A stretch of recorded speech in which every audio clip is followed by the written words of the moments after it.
하나님의 평화가 여러분과 함께하기를 주의 이름으로 축복합니다.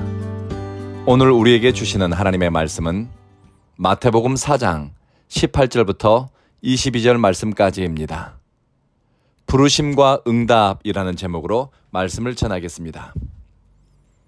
예수님이 갈릴리 호숫가를 산책하시다가 베드로와 그의 형제 안드레가 그물을 던지고 있는 것을 보았습니다. 일하는 모습을 보고 무슨 생각이 드셨는지 주님은 그들에게 다가가 말을 건넵니다. 나를 뒤따라 오세요. 여러분을 사람을 건져 올리는 어부로 삼겠습니다. 한참 작업에 집중하고 있는데 길 가던 사람이 다짜고짜 당신을 사람 낚는 어부로 삼을 테니 따라오세요 라는 요청을 받는다면 여러분 어떤 느낌이 들까요? 베드로와 안드레는 주저하지 않습니다. 곧장 그물을 두고 예수님을 따라 나섰습니다.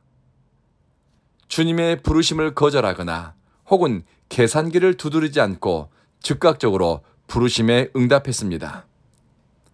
조금 더 가시다가 예수님은 야고보와 요한이 배 위에서 아버지와 함께 그물을 손질하고 있는 모습을 보았습니다.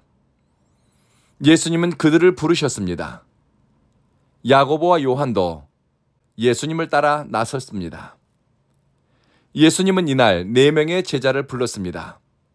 그들의 직업은 어부입니다. 먹고 사는 일에 성실한 사람들입니다. 그런데 그들의 일상이 삶을 대하는 태도가 주님의 주목을 끌었습니다. 마태는 주목하여 보고 영적으로 깨닫고 인식하다는 의미를 가진 헬라어 단어 호라오를 사용해 베드로 일행을 바라보는 예수님의 시선이 특별했음을 나타냈습니다. 예수님은 베드로 일행이 일하는 방식, 그들의 움직임을 주의 깊게 관찰하셨습니다. 일상을 살아가는 태도, 생업의 현장에서 일을 대하는 자세, 함께 일하는 모습을 주님은 주목하셨습니다. 삶을 대하는 진정성 있는 태도와 일상을 성실히 살아가는 자세는 부름받는 사람에게 중요한 요소입니다. 부르심 받고도 게으르고 악한 사람으로 남을 수 있고 또 엄청난 사명을 받았음에도 그릇된 것을 쫓아 곁길로 새는 사람이 있습니다.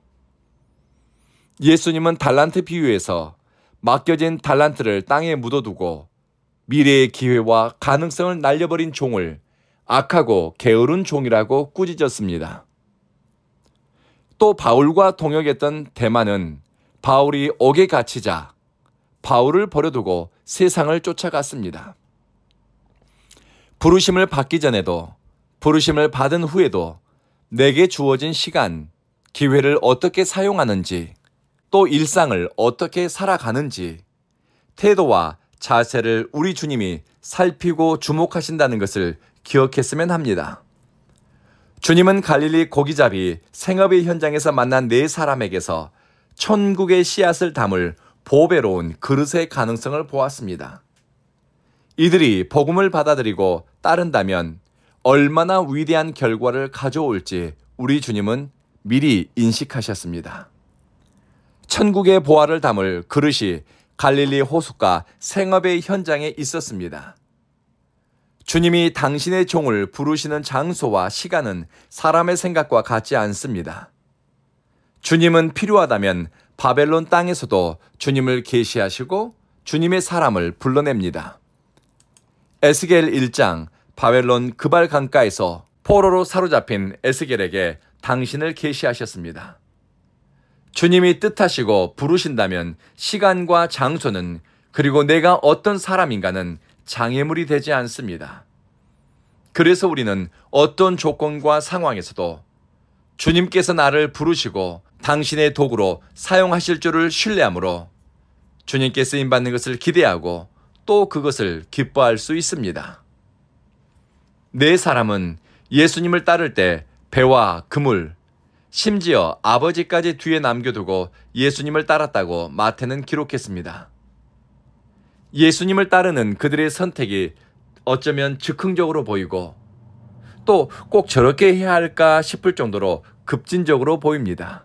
이들은 이제부터 예수님과 함께 지금까지 살아왔던 삶의 방식을 버리고 완전히 새로운 삶의 방식을 받아들여야 합니다. 이런 의미에서 제자로 살아가고 부르심에 응답한다는 것은 리버럴, 급진적일 수 있습니다. 어지간한 결단과 느슨한 동의로는 이 길을 갈 수가 없습니다. 가치 기준이 바뀌니 선택의 방향이 달라집니다.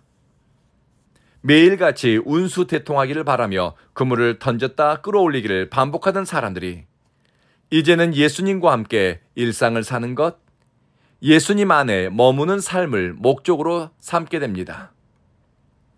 예수님이 나를 따르라는 구절을 여러 가지로 해석할 수 있습니다. 100년 전 인도에서 사역했던 어떤 선교사님은 나를 따르라고 하는 이 구절을 그리스도 안에서라는 의미로 해석했습니다. 예수 안에 머물고 예수와 연합된 삶을 살도록 초대했다는 것입니다. 예수님의 말씀이 의미하는 가치를 받아들이고 또 예수님의 행동과 선택을 삶의 원리로 수용하는 것입니다. 그래서 예수님을 따르는 것은 귀와 눈보다는 발걸음에 관한 것이라고 성서학자는 해석하기도 했습니다. 예수님 곁에 머물고 예수님의 걸음을 쫓기 위한 부지런한 발걸음에서 제자의 삶이 나오기 때문입니다. 오늘 말씀은 제자들의 첫 부르심이라고 할 수 있습니다. 그리고 한참 시간이 지난 후에 예수님은 다시 제자들을 소명의 자리로 부르시고 초대했습니다. 마가복음 8장에서 누구든지 나를 따라오려거든 자기를 부인하고 자기 십자가를 지고 나를 따를 것이라. 예수님과 더불어 일상을 사는 팔로워, 예수님을 쫓아 부지런히 걷는 사람은 어느 날 자신이 골고다 예수님 십자가 앞에 선 것을 보게 될 것입니다. 그리고 자신의 어깨에 지워준 십자가를 발견하게 될 것입니다. 바울은 에베소서 4장에서 부르심을 받은 일에 합당하게 행하라고 당부했습니다. 부르심에 대한 인식, 소명에 대한 자각은 삶을 만들어냅니다. 바울이 언급한 삶은 겸손, 온유함, 오래 참고 사랑 가운데 용납하는 관용과 평안으로 하나가 되는 것입니다. 부르심에 응답하는 것은 말하는 자가 아니라 이렇게 살아가는 사람이고 그리스도의 걸음에 내 걸음을 맞추는 사람입니다. 여러분은 그리스도에게 부름을 받았습니까? 기도하겠습니다. 자비하신 주여, 우리가 삶을 대하는 태도, 해야 할 일을 감당하는 자세가 주님 보시기에 믿음직스러우며 작은 일도 충성하려는 신실함이 일상에 드러나게 하소서. 작은 일에 충성스러운 사람에게 주님은 생각지도 못한 크고 귀한, 존귀하고 보배로운 일을 허락하시니 익숙하고 반복되는 일도 사명감으로 감당하고 주님의 영광을 나타내는 마음으로 행하게 하소서. 사랑하는 주여, 우리 온 교회를 위해 기도합니다. 영적으로 숨통이 트이는 교회, 하나님의 임재를 경험하는 교회, 부르심에 대해 다시 확인하고 주님을 위해 결단하는 거룩한 장소로 이 교회를 사용해 주십시오.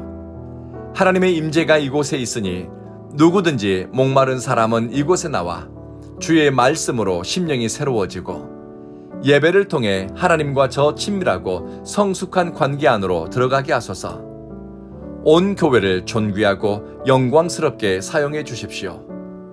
오는 주일에도 성령님 우리 가운데 임재하시고 참되게 주님을 예배하고 싶은 예배자의 걸음을 이곳으로 인도해 주십시오.